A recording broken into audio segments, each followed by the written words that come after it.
Resort व्यवसायियों को खासदार राजद गावित ने दिया तोहफा, अब नहीं होगी बिजली की समस्या। नमस्कार, मैं हूं राधा सिंह और आप देख रहे हैं पब्लिक की आवाज न्यूज। नाला सोपारा पश्चिम का समुद्री किनारा कलम बीच पर्यटन के दृष्टि से काफी महत्वपूर्ण माना जाता है, लेकिन यहाँ के रिसोर्ट व्यवसायियों को बार बार बिजली कटौती के चलते व्यापार में नुकसान हो रहा था, जिसके बाद रिसोर्ट व्यवसायियों ने खासदार राजेंद्र गावित से 4 बिजली ट्रांसफार्मर की मांग की, जिसके बाद खासदार गावित के प्रयास से कलम रिसोर्ट व्यवसायियों को 4 ट्रांसफार्मर मिला, जिसके 46 लाख रुपए कीमत के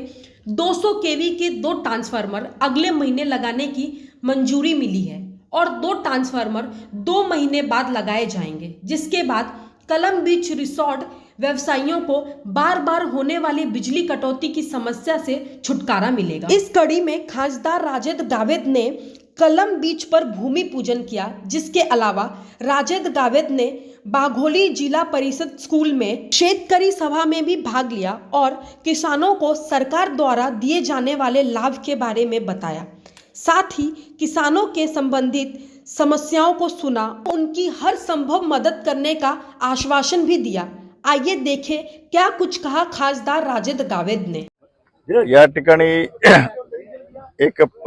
वसई विरार नालासोपारा या किनारपट्टीमध्ये जी काही गावं आहे, विशेष करून कळंब असेल किंवा अर्नाळा असेल किंवा नायगाव कोलीवाडा असेल, की ही पर्यटनाच्या दृष्टीने अत्यंत महत्त्वाची अशा प्रकारची छोटं मोठं हॉटेल व्यवसाय करणारी अनेक लोक या ठिकाणी आपला हॉटेल व्यवसाय करतायत। परंतु हॉटेल व्यवसाय करत असताना त्या ठिकाणी त्यांना एक आपलं ट्रान्सफॉर्मर जे आहे अत्यंत कमी ट्रान्सफॉर्मर असल्यामुळे त्या ठिकाणी विजेची उपलब्धता ही कमी असल्यामुळे या ठिकाणी ट्रान्सफॉर्मरची खूप आवश्यकता होती आणि म्हणून या कळंब गावामध्ये 3 महिन्यापूर्वी या ठिकाणी मी भेट दिली होती, त्यांना आश्वासन दिलं होतं आणि आज त्या आश्वासनाची या ठिकाणी आपण पूर्तता केलेली आहे आणि म्हणून घोलपट्टी येथे 200 केवीचा ट्रान्सफॉर्मर, त्याचप्रमाणे